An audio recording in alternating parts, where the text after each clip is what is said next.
Is the next great awakening right around the corner?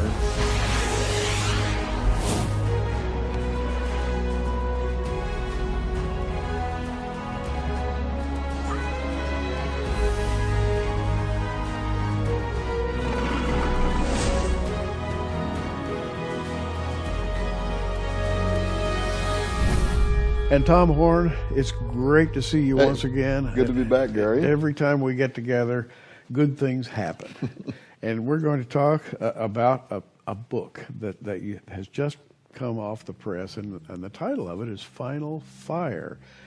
And the question that I just asked is the subtitle. Is the next great awakening right around the corner? Well, is it? Obviously, to have had this book come out in print right at the same time that Donald Trump was elected, I had to have been thinking about this over a year ago. But his election, I think, has confirmed some of what I was already feeling, and that is conditions. If you study Great Awakenings, this book does that. It goes through the first, second, third, fourth Great Awakenings.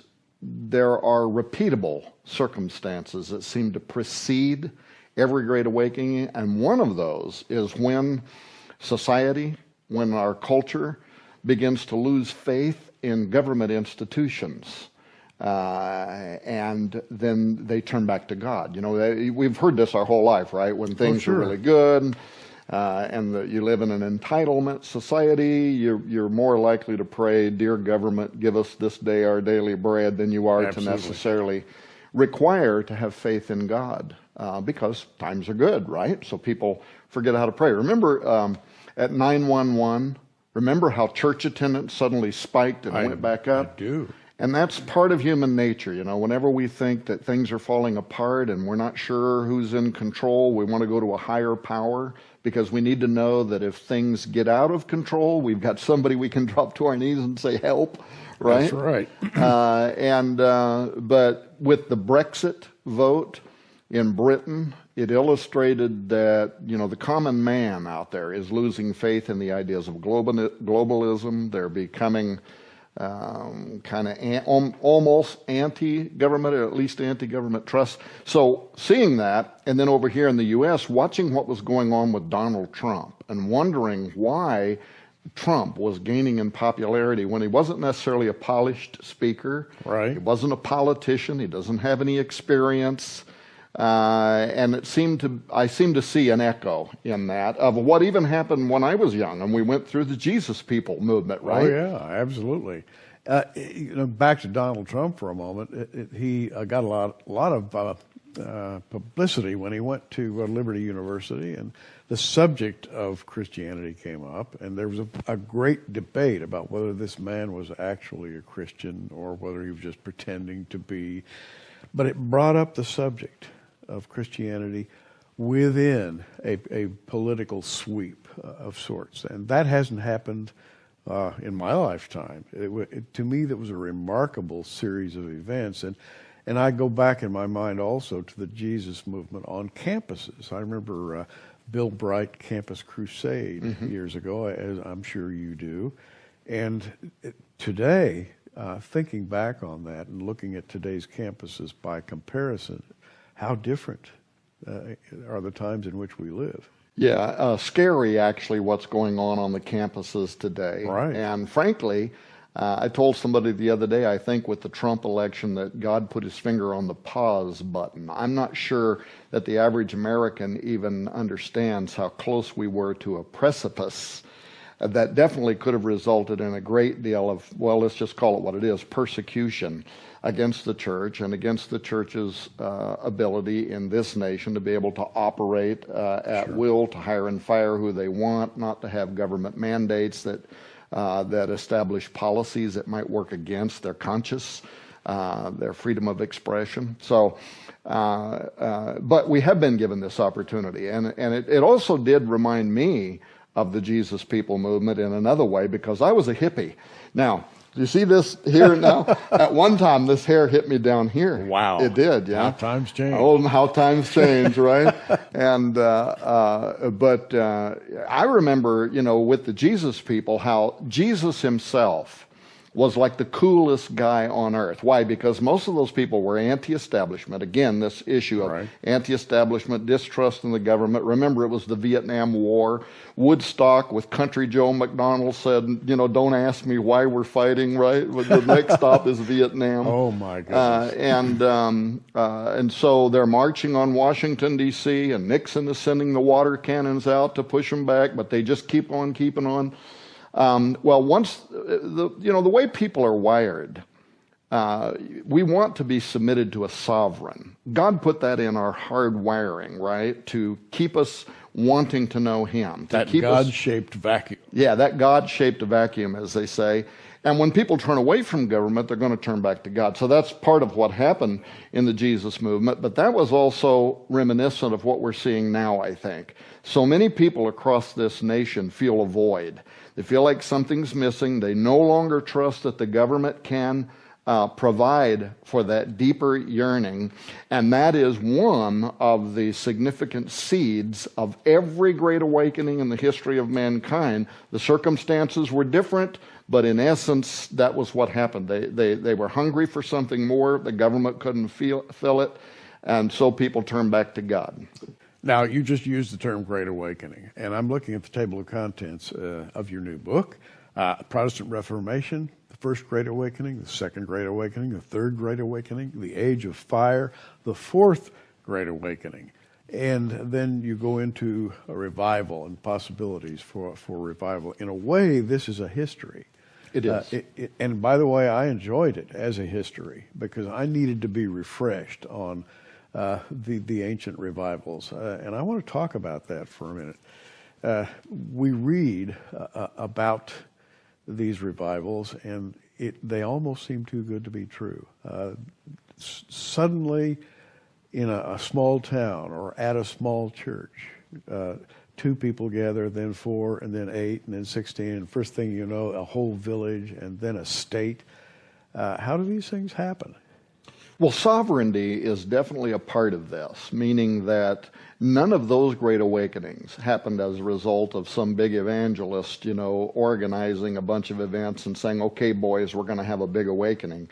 At best, some of them, like Jonathan Edwards, George Whitefield, they played a role. They were men who were at the right time, at the right place, and they obeyed a calling, but still sovereignty was in control. It was a moment in history. It was a moment in time where people turn back to God. You read the book of Judges, and over, and Israel forgot the Lord their God and went whoring after idols and blah, blah, blah. And then what happens? God allows sometimes harsh circumstances. They go into captivity, or there's a famine, or there's a war. Something happens, and it triggers a act of repentance, right? 2 Chronicles 7:14, if my people which are called by my name will humble themselves and pray and seek my face and turn from their wicked ways, then will I hear from heaven, and I will forgive their sin, and I will heal their land. Interesting that he includes that I will heal their land, saying that there's both kind of a social, cultural, political kind of part in this awakening, in that it will also influence law, now, you mentioned, for instance, the Age of Fire. This is another thing we should point out on this program, is that sometimes awakenings were born out of very harsh circumstances, like the book of Judges that I just mentioned. You take the Second World War, for instance. And, the church was pretty much asleep in the 1940s, right? The war's going on. The United States doesn't even want to get involved with it until finally they kind of get drug into being, participants in this war.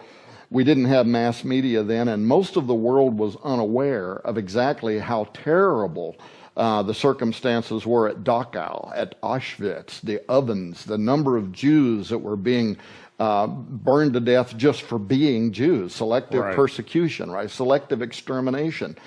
But what happened then was when the realities of World War II became public knowledge, all around the world, Zionism, which, existed before the end of the war, but it never got its legs under it. The idea that we're going to have a Jewish state, all the Jews were dispersed all over the world.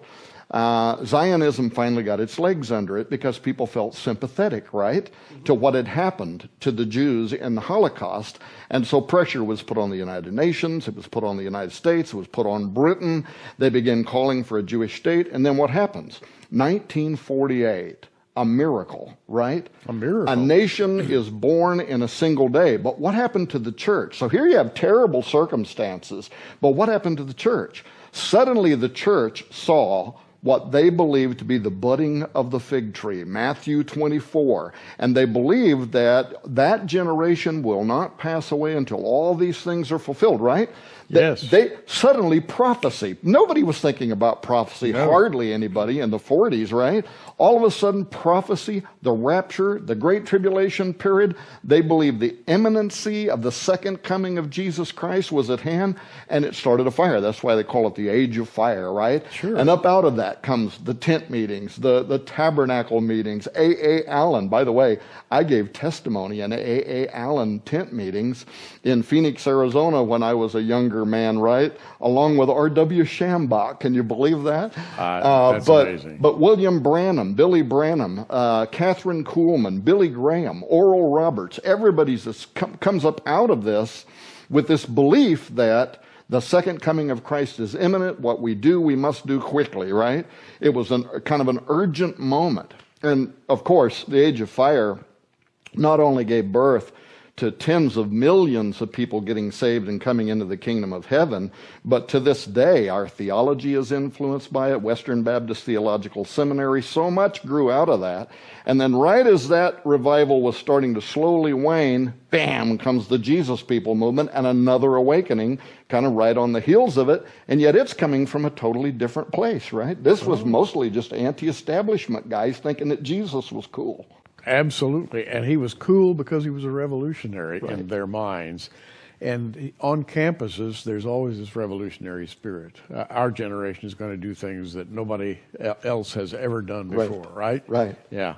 So you have a cyclical kind of development. Israel, 1948, 1967, you had the Six-Day War, and you had Jews standing on the Temple Mount and saying, we're going to rebuild the temple. Mm-hmm. That lasted about 24 hours. But, Right. But and then just a few years later, Hal Lindsey, the late great Planet Earth, and then you had the campus crusades, and you had the development of modern prophecy-oriented evangelism. Mm-hmm. And now that's becoming slightly controversial. They're saying, oh, you people have been preaching imminency now for years and years and years. That's getting tired. It's getting old. Not to me, it isn't. Right. But are we looking for another fire? Well, I think, though, even the idea of imminency, I think that's getting ready to be reborn as well. If you look at the rabbis in Israel now and what they're saying about the election of Donald Trump, right? Yeah. A lot of people don't realize that, one of the rabbis over there has pointed out that his name, the gematria, the numerology of his name, actually means Messiah, right? Yes. I don't think they're saying he is the Messiah, but they're saying, I think, that he's like John the Baptist. He is the forerunner.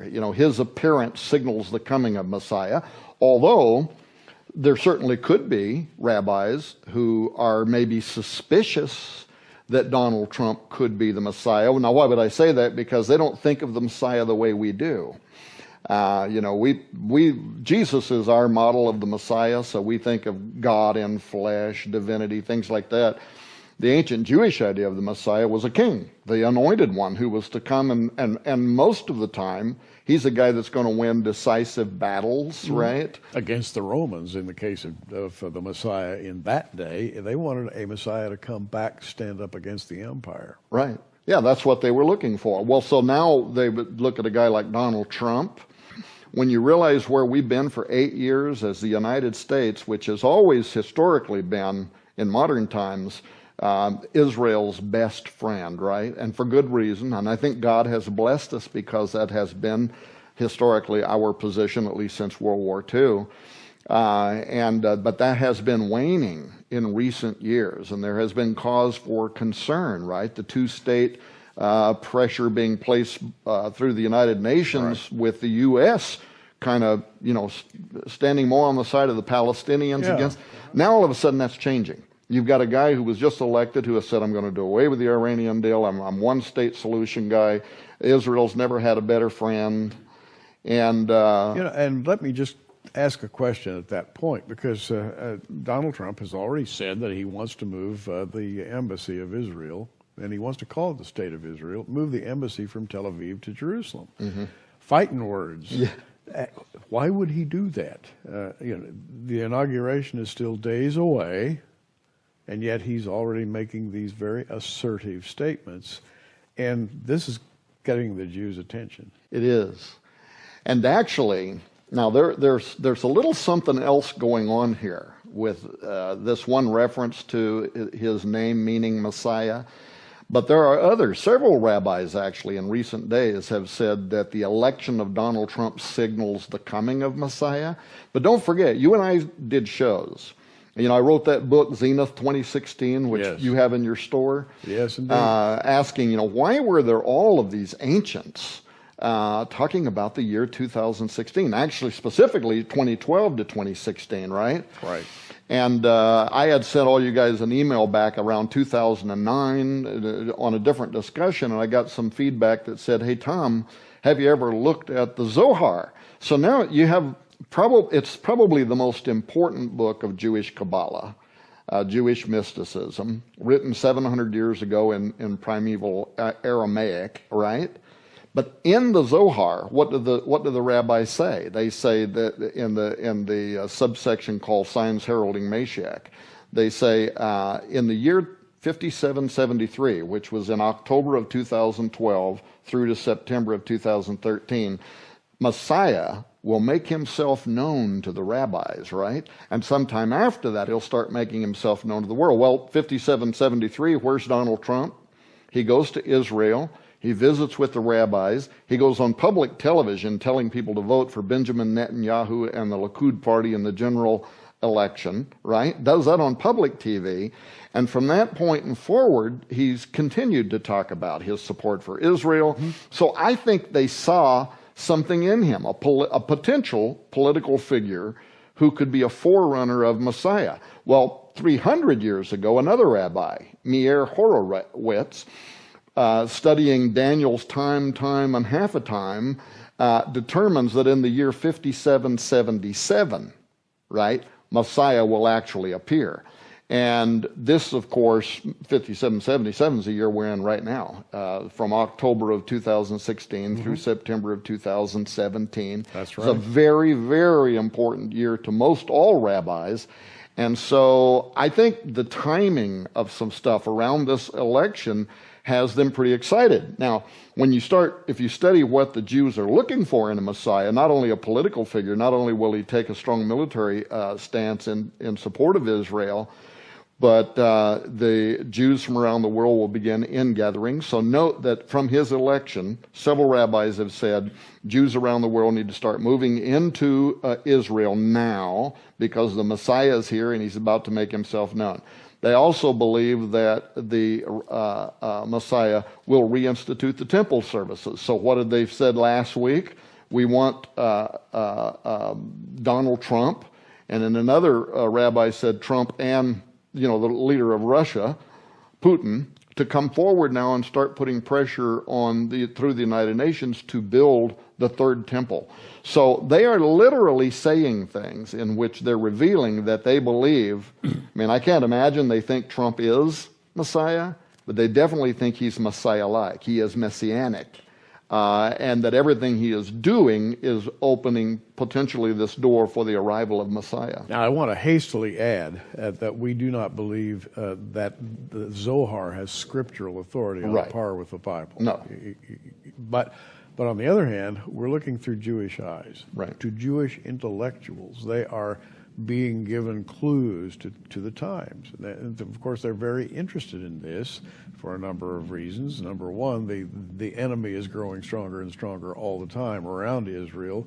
And the enemy is calling for a two-state solution, which is the next step to totally dissolving the nation. And I think all the Islamic countries understand that. So there is a crisis looming, and they're looking everywhere they can look to see what in the world is going to happen. And wouldn't you know, 5777 just happens to be this year. Right. And the Zohar, which is their book, again, I'm not recommending it as spiritual material at all. It is important to them, though. But it is important to them. And so here we find ourselves in a spiritual crisis, if you will. From the Jewish perspective, from the Christian perspective, I think Christians were this close, had the election gone in another way, to having a real challenging time ahead. Right. Well, one final thing I'd add about the Donald Trump messianic connection, they're also looking now into his bloodline, because remember, through some of the Irish and European kings and dynasties, they spent a great deal of time tracing their bloodline back to the Davidic dynasty. And so now they're looking, and they do know that Trump is certainly, from the bloodline of some of that European royalty. So is there also a connection there? I mean, these people are looking at this. They're examining it to find out, right? If maybe he's not the one, is he the forerunner? Because remember, like with John the Baptist, he's in prison. They send people, are you the one, or should we look for another? And he has to tell them, I'm not the one. I paved the way for the coming of one who is greater than I. That's fascinating. And by the way, you cover these things very well in your book. It's called Final Fire. I'll tell you how you can get it in just a moment. But thinking back, as you're speaking, to the time of Jesus, there was great ferment in the land. And the rabbis were looking for their leader to come. Right. They didn't exactly know how he was going to come, and when he did, they missed, as was in the plan, I think God's master plan. But on the other hand, the timing was, in our eyes, discernible. That is to say, certain things were happening societally, which almost seem to be repeating themselves right now. Right, and that's the whole point about us drawing analogies from the rise of Trump, the unlikely fact that he would be elected, and for over a year I've been saying to my staff, this reminds me very much of what was happening that did lead into the Jesus People movement. And that's why I said it reminds me of that. And I think it could be a sign that we are moving towards another great awakening. I also believe that this is this generation's Ronald Reagan moment. Because when Reagan was elected, I remember all of us preachers, we couldn't believe it. We knew that there had been other U.S. presidents that said they were a Christian, but nobody ever acted like Ronald Reagan. He's going to the big prayer conventions and speaking, and he's being pro-life, and he's you know what I mean? Absolutely. He even talked about prophecy. He talked about Russia in light of biblical prophecy. We had never seen anybody like that. But now all of a sudden we have a guy, Billy Graham says, give him a break. He's a baby Christian, So he's a rude, crude dude, right, or whatever. Right, and time will tell. But certainly he is surrounding himself with spiritual advisors, and some of his early picks for his cabinet appear to be super conservative. And he's certainly going to also play a role in influencing the Supreme Court. Now, we didn't talk about the danger of dominionism, and we need to be careful not, to put our faith in a political figure, because that's what's going to bring the Antichrist to power when religious people give their service, if you will, to a political figure. But certainly it can influence the environment that is conducive to the preaching of the gospel. Well, my eyes just fell on the back cover of your book. It says, in Final Fire, you will learn how God used simple men, women, and youth of the past, quote unquote, unqualified by human or finite standards. He used them to irreversibly change the world. That's a great story. Yes. That's where it's at. Yeah, it absolutely is. I mean, people, when they read this book, they're going to find out that the most unlikely people were part of it. And kids, sometimes 9, 10-year-old kids, literally preaching for hours, through which thousands of people gave their life to the Lord just because they were in that moment and they were anointed.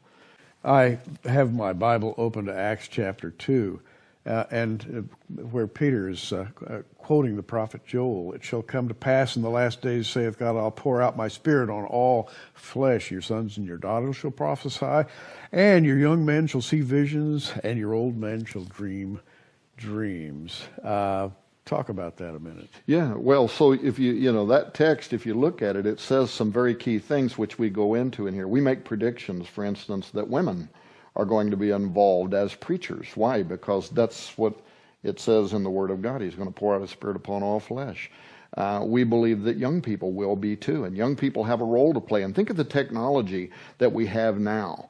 You carry your iPhone around with you that has more power than the gigantic building-sized computers that put man on the moon. And you can tweet to thousands of people. people. And they can tweet to thousands of people. Donald Trump's also using that too, isn't he? He is his own syndicated press, right? Right. But they can blog, and they can make YouTubes, and they can talk to people around the world. And now, through translation systems, we're also able to communicate with people in other languages. We really have now all of the tools necessary to fulfill the Great Commission, to take the gospel literally to the ends of the earth. And that's the final prophecy, right?